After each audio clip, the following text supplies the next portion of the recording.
Namaste, Namaste everyone. Welcome to second PUC physics class. So we are almost completing one part, that is the second part of the physics. So we are in the last chapter, that is semiconductors, right? Yeah. So Namaste everyone. Welcome to the physics class. Hope you are doing well. So we are in the second part, last chapter, that is semiconductors, which is a very easy chapter. But very interesting also, very developed part of the science, that is semiconductors. Nowadays you have semiconductor devices everywhere, maybe ICs, integrated circuits, maybe any microprocessors, and any circuit nowadays is made up of silicon and semiconductors. So in the olden days we had computers as large as a room. People used to go inside the computer and operate it. Because all the devices were of larger size, we were not able to accommodate everything within a smaller size.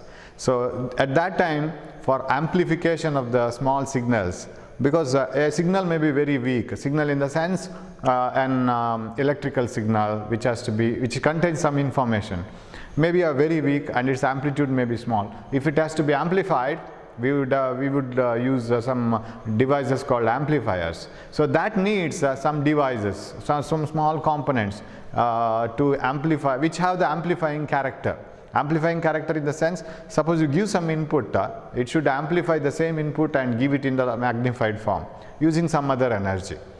So transistors nowadays do that. But in the olden days, it was done by some instrument called vacuum tubes. Vacuum tubes used to amplify they were used as amplifiers and oscillators. They are the major parts in computers. So the size of an vacuum tube, valves, what you call valves, they were of larger size, something like this, the size of this remote. So like this, even larger than this. So such many valves were used in computers, vacuum tubes. But later the development of science and development of semiconductors made a revolutionary change, and later we started using what are called transistors. Transistors are of smaller in size. I will show it in later classes. It will be as small as one small piece of this chalk.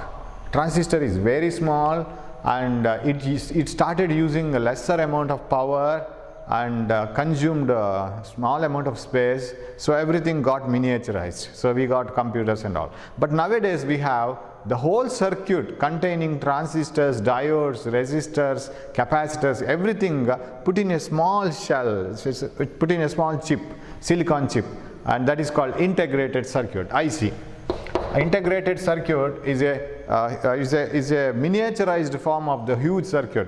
All the components are put together and developed in a small IC, that is called integrated circuit, small silicon chip.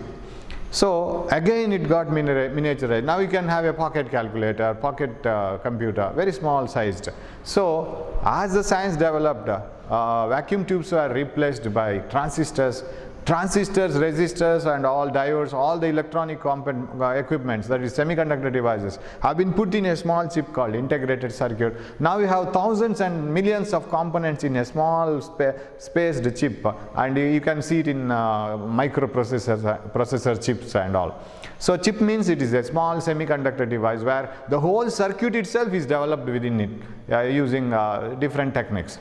Okay, now the use of semiconductors in the technology field has made a tremendous change. Everything has been miniaturized, and the use of power has been decreased because they consume less amount of power. The speed of operation has been increased. They do the work in a lesser amount of time. So these are all the contributions of semiconductors. Now first of all, what are semiconductors? Why do they have so much of importance in our technological field? Semiconductors are the materials which have the property between conductors and conductors and insulators. What is a conductor? Usually when we say a conductor, we mean the conduction of electricity, whether it allows the charges to flow through, whether it allows the current to flow through or not. If it contains plenty of free electrons, definitely a material will allow the current to flow through. So copper is a good conductor, silver is the best conductor, and iron is a conductor. see, aluminum is a conductor and silver is the best conductor, I told, and they all allow the charges to flow through. They have plenty of free electrons within them. So if you apply a potential difference across a aluminum rod or a silver rod across this, if you connect a battery, charges flow. Charges flow easily across this, maybe electrons or something else. They are all conductors, and conductors need not be in only solid form. You can have some electrolytic solutions also, like copper sulfate solution. It allows the charges to flow. So it contains ions, right? So charge flow means it need not be only electrons. It may be positive ions also, negative ions also. It may be some holes also. In semiconductors you will get holes which are positive charges. So how do you conclude here now? So conductors are the materials which allow the charges to flow through, whose resistance is very less. Resistance to the flow of charges is very, very less. They show very less resistance. And their resistivity, what do you mean by resistivity? Resistivity means if you take a material of 1 meter length and 1 meter square area of cross section, area 1 meter square, area of cross section like this, and length 1 meter, if you take such a material, how much resistance it gives, that is called resistivity. Resistivity is the resistance given by the material of unit length and unit area of cross section. That is resistivity. Resistivity of conductors is very, very less, and it is of the order of 10 to the power minus 2 to 10 to the power minus 6 ohm meter. So conductors show very less resistivity, 10 to the power minus 2 to 10 to the power minus 6 ohm meter. Ohm meter means it is per unit length per unit area of cross section. You will come to know why this unit, ohm meter. So conductors have very less resistivity. They are very good conductors of electricity. They allow the charges to flow through very easily. They conduct electricity. What about insulators? Insulators are the materials which do not allow the charges to flow through, because they don't have free electrons at all. They have electrons, all the electrons are bound and they are tightly bound inside, revolving around the nucleus, and they are not free. The bond between the electron revolving around the nucleus and the nucleus is very strong. But they are not found inside the nucleus, they are outside, always they are outside, but they are not free. They are very tightly bound. So if you call an electron in an insulator like wood, dry wood I am talking about, not the live wood, because it is having some water content. Dry wood is a good insulator, glass is a good insulator, and plastic is a good insulator. If you ask any electron from glass or wood, can you carry current? Can you flow in a particular direction? No. I have a particular job. I have to revolve around the nucleus. I have to form the bond between the atoms. They are not free. So there are no free electrons in an insulator. They give high resistance to the flow of current. So if you connect a battery across a plastic rod, no current flows, because there are no charge carriers inside, free charge carriers inside. So insulators show very high resistance of the order of 10 to the power 11 to 10 to the power 19 ohm meter. Their resistance is very, very high. Here comes materials which are called semiconductors. Semiconductors are the materials. So here you can write glass, cotton, plastic, or things like dry wood and all. They are all insulators. And here you can write copper, silver and all. Semiconductors are the materials which have their conducting property between conductors and insulators. They are neither very good conductors, but at the same time they are not insulators. And they are called semiconductors. They have their conducting property between 10 to the power here minus 2 to minus 6, 11 to 19, 10 to the power minus 5 to 10 to the power plus 6 ohm meter. They have a little bit of some resistance. Now why they are neither very good conductors nor very good insulators also? They don't completely block the current to flow through, and they allow to some extent they allow the current to flow through. We will see why it is so. That is because of their structure. So semiconductors are the materials which have the conducting property between whose conductivity or resistivity lies between that of conductors and insulators. Now you remember, resistivity is the reciprocal of conductivity. 1 by conductivity is resistivity. Conductivity means how much does it allow the current to flow through. Exact definitions and all you will study that. So reciprocal of conductivity is resistivity. Now resistivity is less means it is a good conductor. Opposition is less. Resistivity is more, plus 11, plus 19. It is a very good insulator. It doesn't allow. It fairly larger, neither very small nor very large. It is 10 to the power minus 5 to 10 to the power 6 ohm meter. That is semiconductors. Now this semiconductor electronics is the branch where we study the controlled motion of these charges. Semiconductors play an important role because you can control the amount of charges, free charge carriers.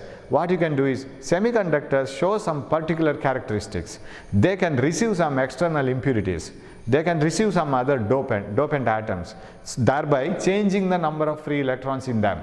So you can control the amount of free charges, you can control the current. So this controlled motion of free charges is called semiconductor electronics, right? In semiconductor electronics, we study about the controlled motion of the charges. If you want a particular current to flow through, you can control it by controlling the number of free charge carriers. If you want a very high current to flow through, you can increase the charge carriers and you can do so. And these are all done by a process called doping. You can't dope an insulator so easily. It doesn't satisfy we can't satisfy the conditions of insulator. You can't produce some free electrons in the insulator by adding some impurities into that. Not possible. Even in conductors, it is not possible to decrease its resistance. It is already having, in conductors you can't increase the resistance. It is not so easy. Whereas here you can control. So this controlled motion of charges is done in semiconductor electronics, semiconductor devices. Okay. Now, now if you want to differentiate conductors, semiconductors and insulators, you have to see another theory called band theory. What is band theory? Band theory. Energy band. We have seen in atoms, right? Atom chapter that energy levels or energies are distributed to the electron. Suppose in an atom, for example in hydrogen, if you call 2 electrons from 2 atoms and ask them, how much is your energy, how much is your energy?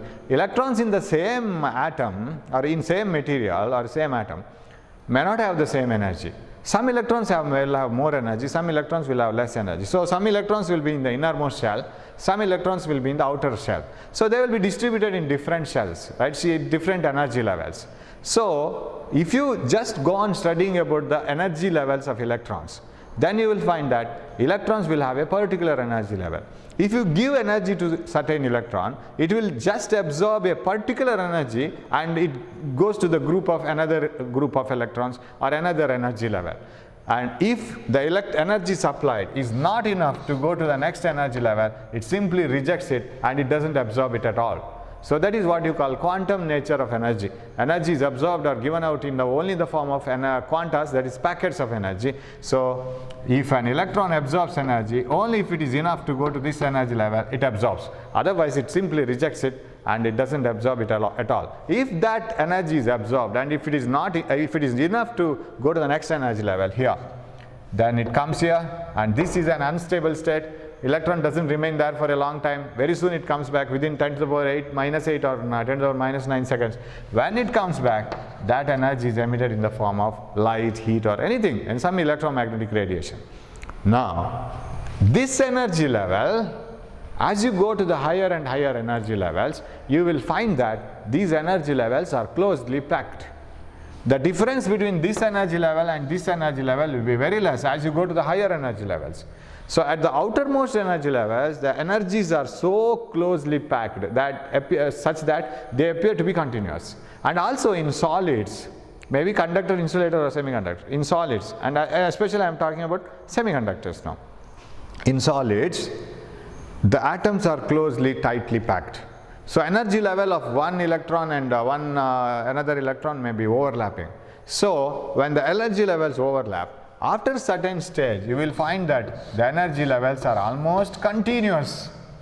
These continuous energy levels, of course there is a difference between one energy level and another energy level, but still they appear to be very continuous since they are very close. Energy values are very, very close. So if you try to differentiate all the electrons having minus 13 points electron volt energy come here, then you will find few electrons. All the electrons which are having energy of minus 3.4 come here, minus 1.51 come here, and later on finally what happens is the energy levels become so and so and so closer that you can't have two numbers or two energy levels different. Then you can have all the electrons having energies greater than 0.51 electron volt, make a group, because it is continuous, right?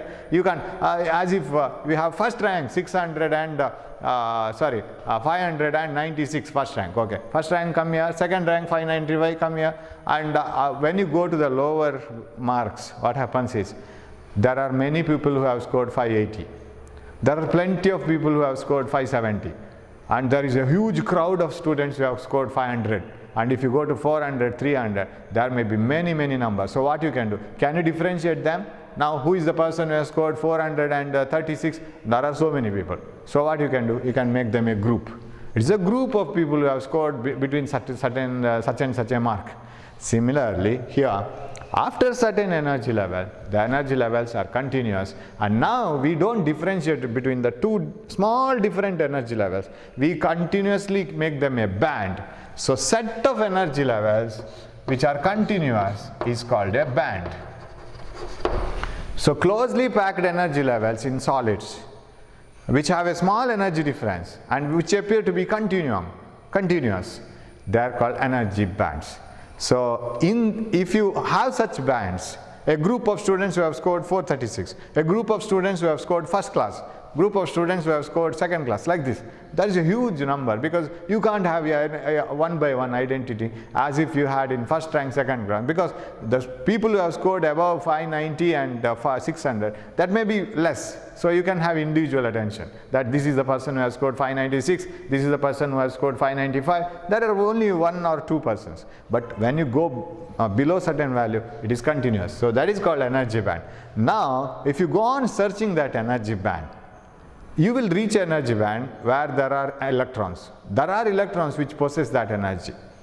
Which is the highest energy band which is occupied by an electron?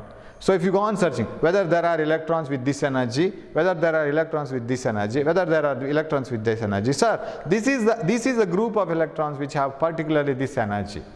And how much energy they have? Sir, this much, sir. And if you go beyond that energy level, don't you get any electron? No, sir. Then that energy band which is filled with electrons, or if any electron is having a particular energy, then that band is called valence band. Valence band is the highest energy band which contains electrons, right? There should be at least one or two electrons which possess that energy. Then it is called valence band. So highest filled energy band is called valence band. So if I put the energy level diagram like this, this is valence band. Highest filled energy band is called valence band. And if you see another band which is not filled, then it is called conduction band. The energy band above the valence band which is not filled is called conduction band. So I will come back now. You know what is band? Band is the set of energy levels, continuous energy levels, which can be collected together and which can be called as one band, called by the name one band. So valence band is the highest energy band which is filled with electrons. Now if you come to the lower energy levels, sir, is there any electron with this energy? Definitely. In that atom there are electrons with this energy. Is there any electron with this energy? Yes, there are electrons with this much of energy. Is there any electron with this much of energy? There is. Either one, at least one, there is one electron or more than one electron with this much of energy. Then it is valence band. Is there an electron with this much of energy? No. This is a collection of energy levels. See the different energy levels. You make an announcement in the atom saying that electrons with this much of energy come here, no electron. That means it is conduction band. Electrons are the energy band just above the valence band is called conduction band.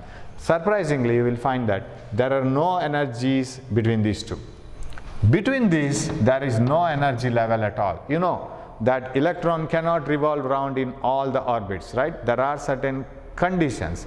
There are certain orbits called the stationary orbits where only you can find out electrons, and you can't find electrons anywhere else. That quantum number, angular momentum must be equal to nh by 2 pi. So certain conditions has to be satisfied. So you can assign some energies here, but there are no electrons which are found which can absorb that energy. Electrons can absorb energy and may revolve around the nucleus in a particular orbit where the angular momentum must be equal to nh by 2 pi. And this energy gap, or this gap where there are no energy, no electrons are found, that is called energy gap. Sir, here there are no electrons here, right? Then why can't you add this to energy gap? No, not like that. If an electron is in the valence band, if it absorbs energy, then it can attain any energy of this. Electrons can go to the conduction band, but may not be found here. We will see when it will be found. There may be electrons in the conduction band. So I am talking about now the case where there is no extra heat energy or nothing. When no extra energy is available, electrons will be found in the valence band. That means I call it as 0 Kelvin. Okay, this is not okay, this is 0 Kelvin. Okay, this is not okay. If you call this as okay, then it is not okay. It is 0 Kelvin, right? At 0 Kelvin, energy levels in the valence band are filled. At least some energy levels. That means you can find some electrons which have this energy. Of course, say I will call this as energy in electron volt, right? Some value. And simply x-axis has nothing. Okay. You can find electrons with this much of energy. There are electrons found. But at 0 Kelvin, there are no electrons with this much of energy. Why, sir? Because there is no external energy, there is no heat energy, so all the electrons are here. But at room temperature, there is enough amount of heat energy available.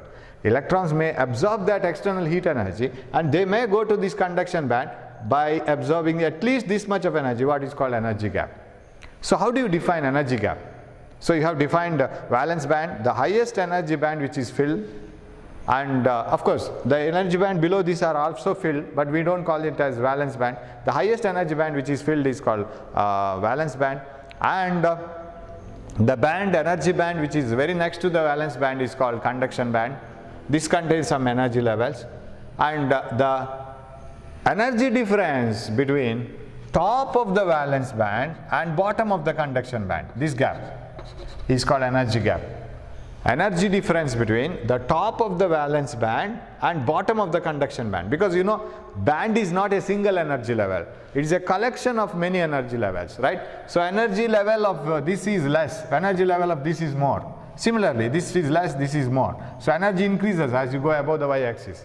Now, so what is the actual energy gap? It is the energy difference between the bottom of the conduction band and top of the valence band. That energy difference is called energy gap. Why it is called energy gap? Because no electron can absorb an energy which is, or possess an energy which is in between these two. No electron can possess, because it doesn't satisfy the conditions. And in reality, it is not possible for the electron to satisfy here. For example, are there any people in the first floor? Yes. Are there any people on the top floor? No. Because usually nobody will go to the top of the building, right?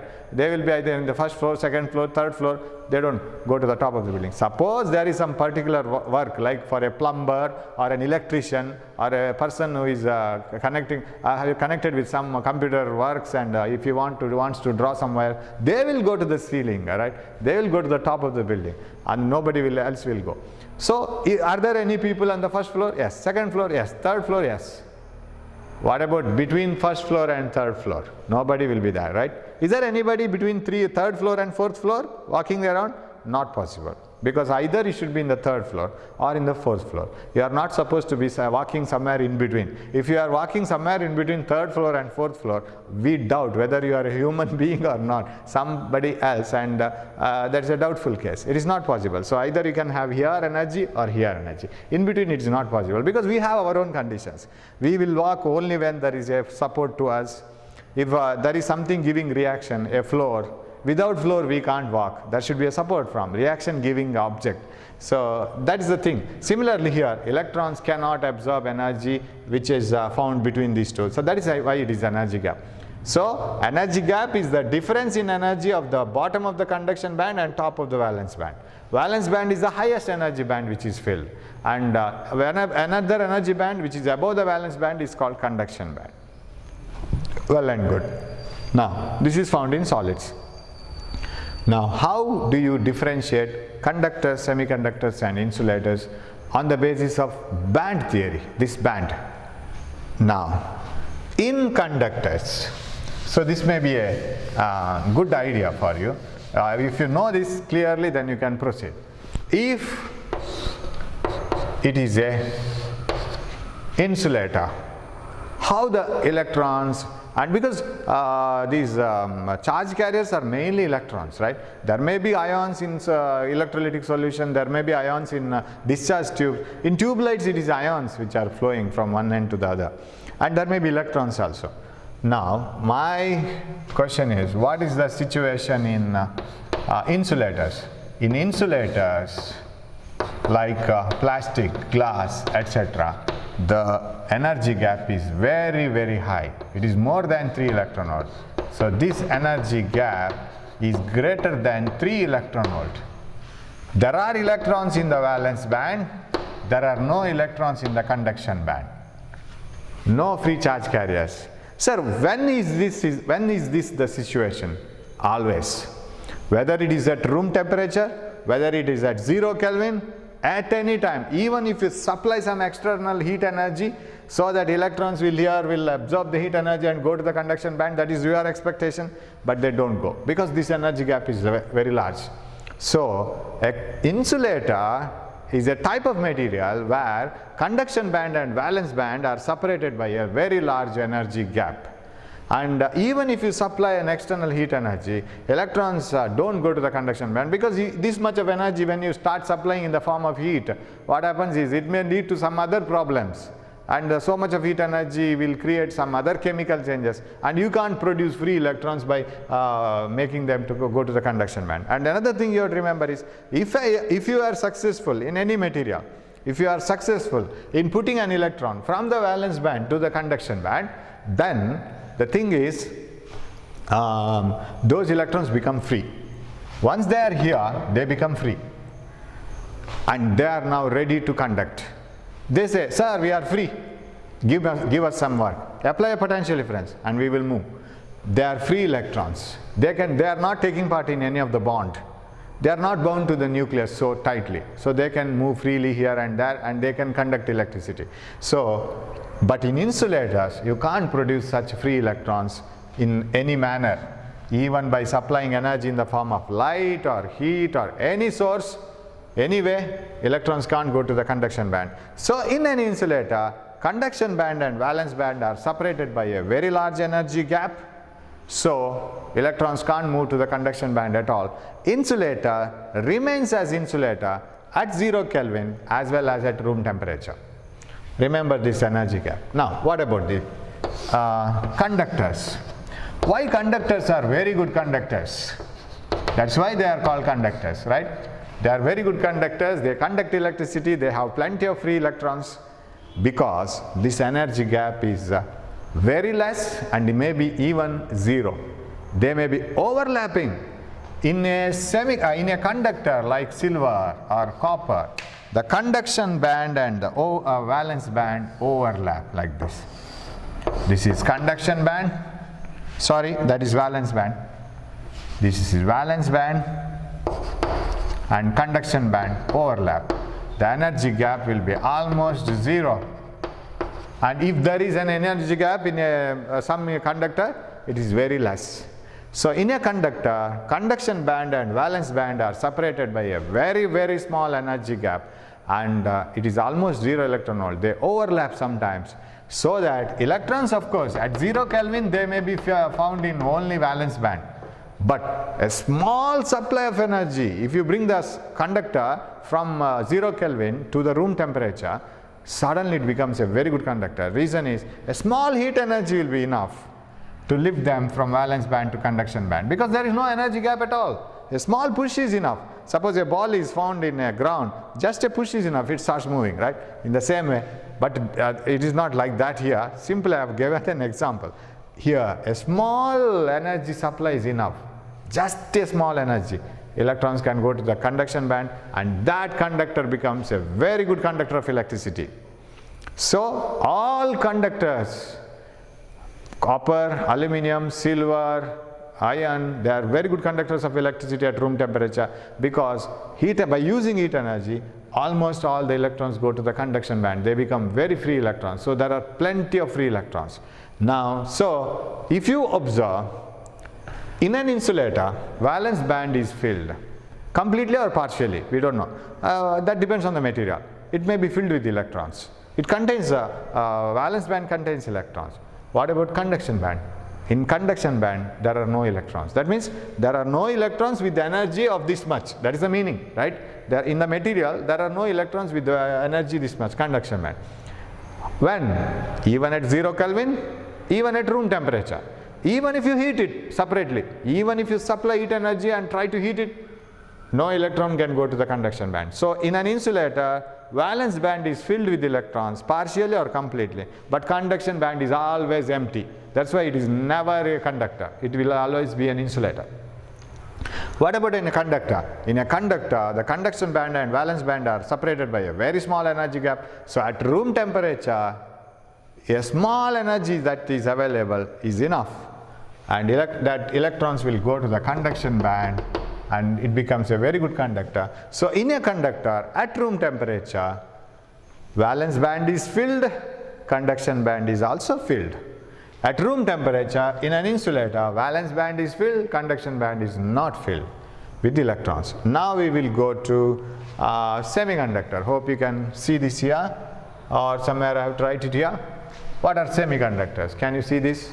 I will write it here only, okay? I'll write it here only. Semiconductors. What are semiconductors? In semiconductors, we have an energy gap between conduction band and valence band. Suppose this is conduction band and this is the valence band. See, in the hydrogen atom model, in the atoms, we have studied one by one energy level, right? Ground energy level, that is ground state, with minus 13.6 electron volt. Next energy level, they are all separate energy levels, but as you go away, they become continuous.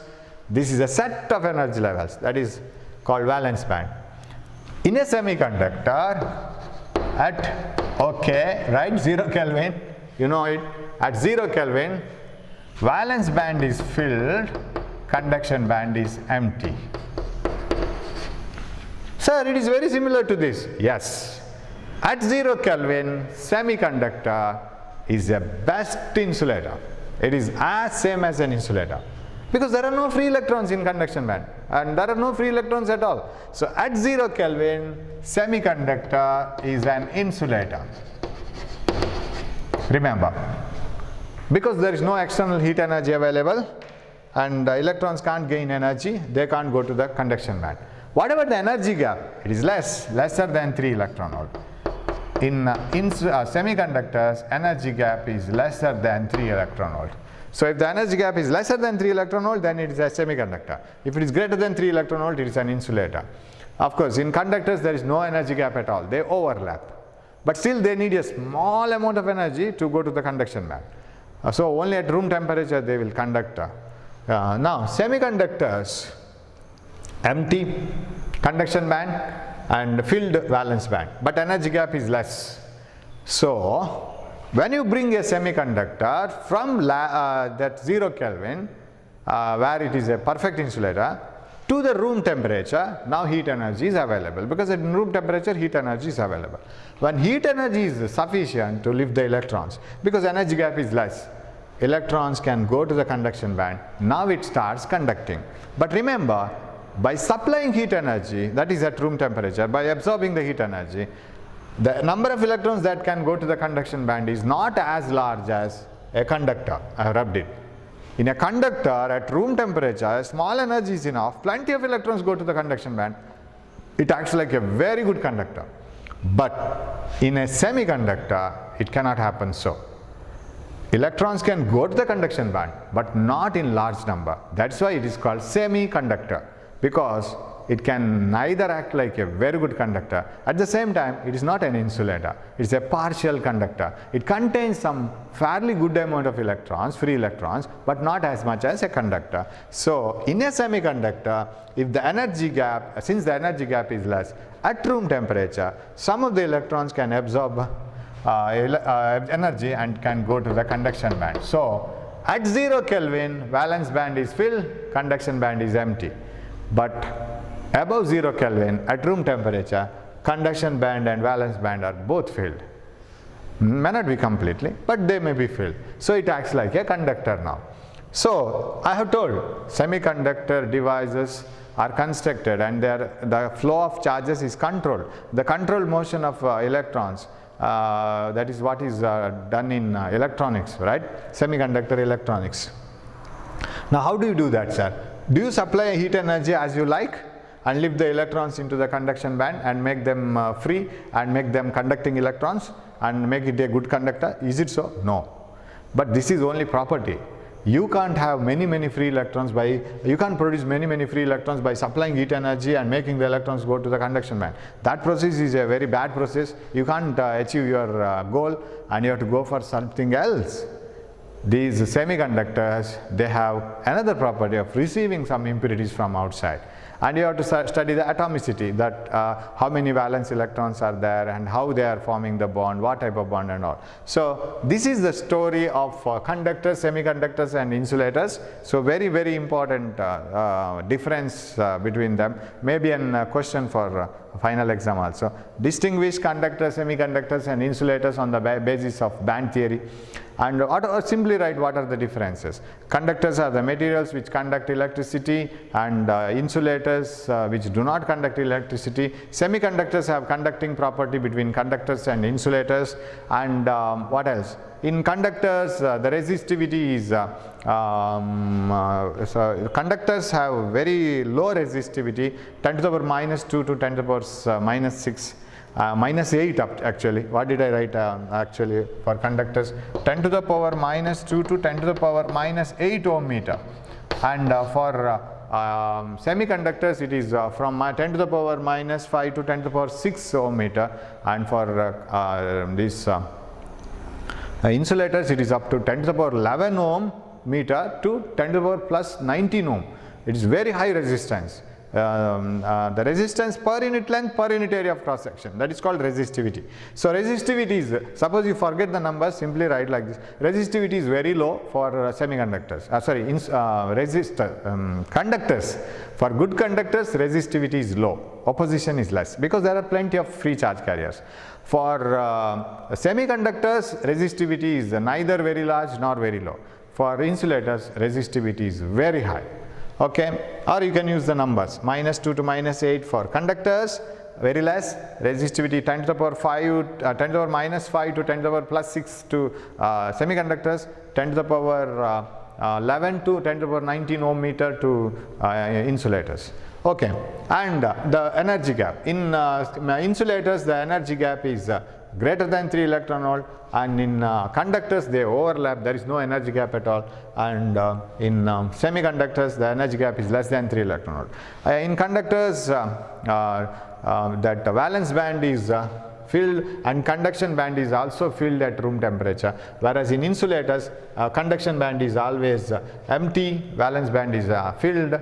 But in semiconductors at 0 Kelvin, conduction band is empty, it is a perfect insulator, and valence band is filled. But at room temperature, since heat energy is available, electrons may absorb heat energy and can go to the conduction band, and that leads to the conduction of the material. So conduction band may be filled at room temperature and valence band is also filled, but at 0 Kelvin, very similar to insulator.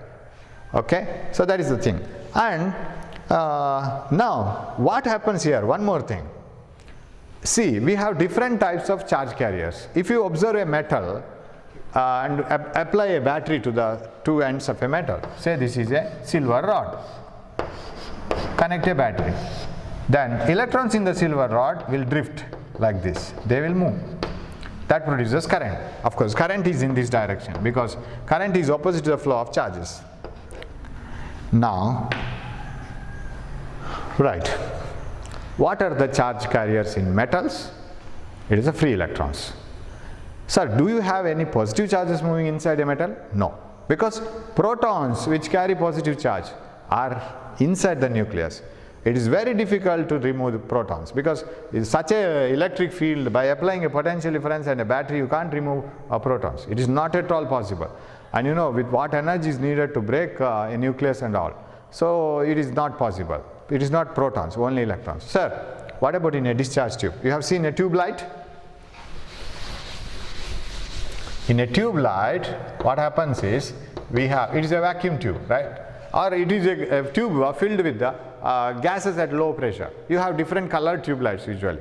And you can have that. Suppose you might have seen some these shops in big cities. The name of the shop will be written in the form of tubes, right? That glowing tube.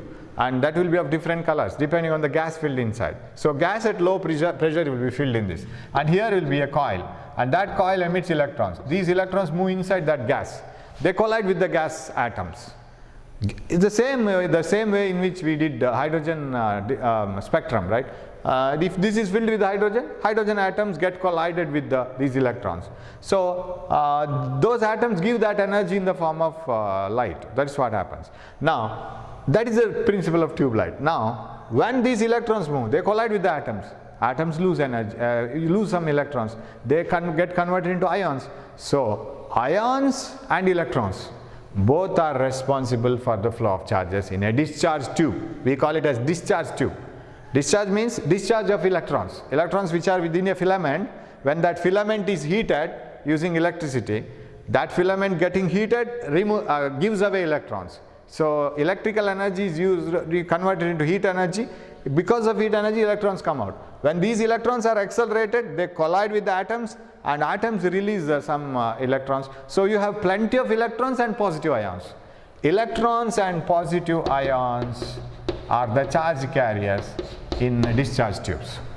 We have an electrolytic solution like copper sulfate, right, like this for example. If you dip 2 copper ions and connect a battery to this, you know that some positive ions get deposited in one plate, negative ions get deposited in the another plate. You know, copper ions, positive ions, sulfate ions or negative ions, they get deposited. So there is a current. If you connect an ammeter, you can get the current in the copper sulfate solution. Current flows. Which are the charge carriers in copper sulfate solution or electrolytic solution? We call it as an electrolyte. Both positive and negative ions. Positive and negative ions are the charge carriers in this electrolytic solution. Sir, what about? So conductors, free electrons. And discharge tubes, these ions, positive ions and electrons. Here positive and negative ions. What about in a semiconductor? Electrons as well as some positive charges called holes. What are holes? Now one electron, when it goes to the conduction band, what happens is this electron has left this place now. So here we have a vacancy, that is called hole. Holes are found in the valence band. Free electrons are found in the conduction band. Remember, if electrons are found in the valence band, they are bound electrons. They can't move. They are not the charge carriers. They are charges. They are negative charges, but not carriers. They can't move from one place to another. They will keep on doing their job and they remain at the same place. Of course, they can't move from atom to atom. inside the material. They can't move. So they are not charge carriers. But if this electron goes to the conduction band, now it is free from all the bonds, it is free from all the restrictions, so it can move freely. Now it is a free electron. Whereas when an electron becomes free in a semiconductor, when it goes to the conduction band, it leaves a vacancy. A bond is left vacant because this was the electron which was forming some bond. Now that bond is kept vacant. Now what the other electrons do? Other electrons go and fill this bond. Now when they go and fill this bond, they are leaving a bond here. That positive charge or that hole or that vacancy is shifted here. So we will see it in detail how it is so. In a semiconductor, electrons as well as holes both are responsible for the flow of charges, flow of current. So if you are asked, this is an important question. If you are asked to write what are the free charge carriers in conductors, electrons, discharge tubes, electrons and positive ions, electrolytic solutions, positive and negative ions, semiconductors, holes and electrons. What are holes? Absence of an electron is called hole. What is the charge? Positive. It is not a proton. We will see what is actually a hole and we will carry it on. So thanks for watching my class. In next class we will go with more theory and we will have it and we will go deep into the devices like diodes and all. So thanks for watching my class. Keep reading this one because this contains more amount of theory but very good questions for entrance exam, very easy questions also. Don't waste the time and take care of your health. Thanks for watching my class. Thank you.